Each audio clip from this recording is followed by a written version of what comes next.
How do you conduct keyword research and optimize content?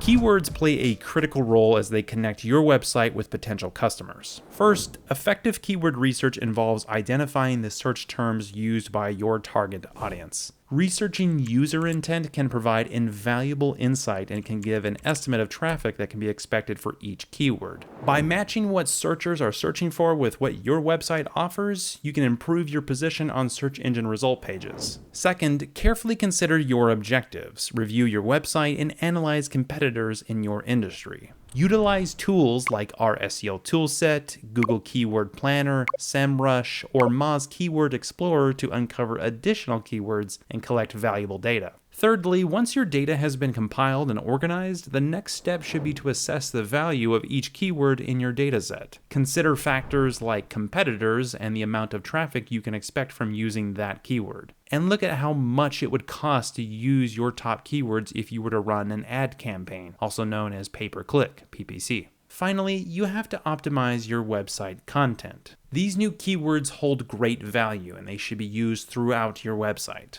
By using them in places like in the titles of your pages, meta descriptions, and actual web address, your URL, you are letting the search engines know what your website and each page are all about. You should also be careful to use your keywords sparingly to avoid keyword stuffing and negatively impacting your site's rankings. Remember that keyword research is an ongoing process. You should keep up to date on trends, competition, and keyword performance. Making necessary adjustments with relevant keywords will drive increased conversion rates and targeted traffic growth. By understanding the importance of keyword analysis, identifying relevant terms, and optimizing your content, you can maximize the full capability of your website and achieve significant results.